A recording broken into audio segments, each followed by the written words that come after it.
Assalamualaikum warahmatullahi wabarakatuh. Kami dari kelompok 2 yang beranggotakan, perkenalkan nama saya Tiffany Suksmaidika, NPM 2040604034. Perkenalkan, nama saya Indasari dengan NPM 2040604018. Perkenalkan, saya Dea Kusuma, NPM 2040604012. Di sini kami akan mempresentasikan materi yang pertama yaitu pengertian landasan pendidikan, dan yang kedua yaitu macam-macam landasan pendidikan. Pengertian landasan pendidikan. Di dalam Kamus Besar Bahasa Indonesia, kata landasan berarti alas dan tumpuan, sedangkan kata pendidikan berarti proses pengubahan sikap dan tata laku seseorang atau kelompok orang dalam usaha mendewasakan manusia melalui upaya pengajaran dan pelatihan, proses, cara, perbuatan mendidik. Jadi, landasan pendidikan adalah asumsi-asumsi yang menjadi dasar pijakan atau titik tolak dalam rangka praktek pendidikan atau studi pendidikan. Adapun pengertian menurut para ahli. Yang pertama, Tatang Syarifuddin. Menurutnya, landasan pendidikan adalah seperangkat asumsi yang dijadikan titik tolak dalam pendidikan. Karena dalam pendidikan mesti terdapat studi pendidikan dan praktek pendidikan. Maka, landasan pendidikan dapat didefinisikan sebagai seperangkat asumsi yang dijadikan titik tolak dalam rangka praktek pendidikan atau studi pendidikan. Yang kedua ada Profesor S. Brojonegoro. Menurutnya, mendidik berarti memberi tuntutan kepada manusia yang belum dewasa dalam pertumbuhan dan perkembangan, sampai tercapainya kedewasaan dalam arti rohani dan jasmani. Jenis-jenis landasan pendidikan. Jenis-jenis landasan pendidikan terbagi menjadi 4, yaitu landasan religius pendidikan, landasan filosofi pendidikan, landasan ilmiah pendidikan, dan landasan hukum atau yuridis pendidikan. Landasan religius pendidikan. Landasan religius pendidikan adalah asumsi-asumsi yang bersumber dari ajaran agama yang dijadikan titik tolak dalam pendidikan. Contohnya, landasan pendidikan menurut agama Islam yakni bersumber dari Al-Quran dan hadis. Carilah ilmu sejak dari buayan hingga masuk liang lahat atau meninggal dunia. Menuntut ilmu adalah fardu bagi setiap muslim menurut hadis. Implikasinya, bagi setiap muslim bahwa belajar atau melaksanakan pendidikan sepanjang hayat merupakan suatu kewajiban.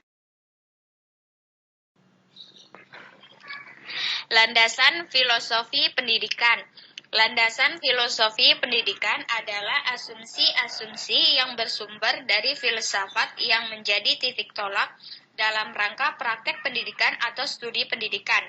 Landasan filosofi sistem pendidikan nasional adalah Pancasila. Pasal 2 Undang-Undang Republik Indonesia Nomor 2 Tahun 1989 menetapkan bahwa pendidikan nasional berdasarkan Pancasila dan Undang-Undang 1945. Sedangkan ketetapan MPR Republik Indonesia Nomor 2 MPR 1978 tentang P4 menegaskan pula bahwa Pancasila adalah jiwa seluruh rakyat Indonesia, kepribadian bangsa Indonesia, pandangan hidup bangsa Indonesia, dan dasar negara Indonesia.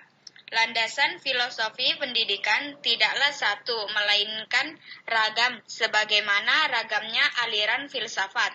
Sebab itu dikenal adanya landasan filosofi pendidikan idealisme, landasan filosofi pendidikan praktisme, dan sebagainya. Contoh landasan filsafat pendidikan, penganut realisme berpendapat bahwa pengetahuan yang benar diperoleh manusia melalui pengalaman indera atau penginderaan. Implikasinya, penganut realisme mengutamakan metode mengajar yang memberikan kesempatan kepada para siswa untuk memperoleh pengetahuan melalui pengalaman langsung atau misalnya melalui observasi, praktikum, dan sebagainya. atau pengalaman tidak langsung, misalnya melalui membaca laporan-laporan hasil penelitian dan sebagainya. Landasan ilmiah pendidikan. Landasan ilmiah pendidikan adalah asumsi-asumsi yang bersumber dari ilmu tertentu yang menjadi titik tolak dalam pendidikan.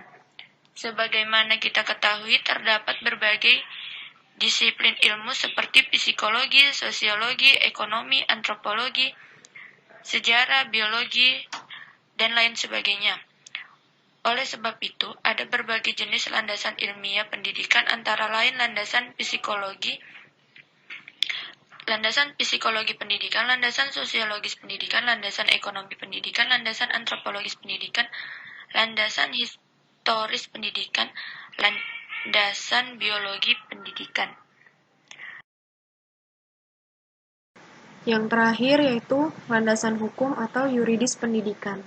Landasan hukum atau landasan yuridis adalah asumsi-asumsi yang bersumber dari peraturan perundangan yang berlaku, yang dijadikan titik tolak pendidikan. Contoh, di dalam Undang-Undang Republik Indonesia Nomor 20 Tahun 2003 tentang Sistem Pendidikan Nasional dinyatakan setiap warga negara yang berusia 7-15 tahun wajib mengikuti pendidikan dasar dalam pasal 6. Kemudian, setiap warga negara yang berusia 6 tahun dapat mengikuti program wajib belajar dalam pasal 34. Implikasinya, Kepala Madrasah Ibtidaiyah atau para guru panitia penerimaan siswa baru harus memprioritaskan anak-anak pendaftar berusia 7 tahun untuk diterima sebagai siswa daripada anak-anak yang mencapai usia 6 tahun. Karena itu, panitia penerimaan siswa baru perlu menyusun daftar urut anak berdasarkan usianya. Selanjutnya, berdasarkan aturan tersebut, baru panitia menetapkan batas nomor urut pendaftar yang akan diterima sesuai kapasitas yang dimiliki sekolah. Sekian dari presentasi kelompok kami, kurang lebihnya mohon maaf. Wassalamualaikum warahmatullahi wabarakatuh.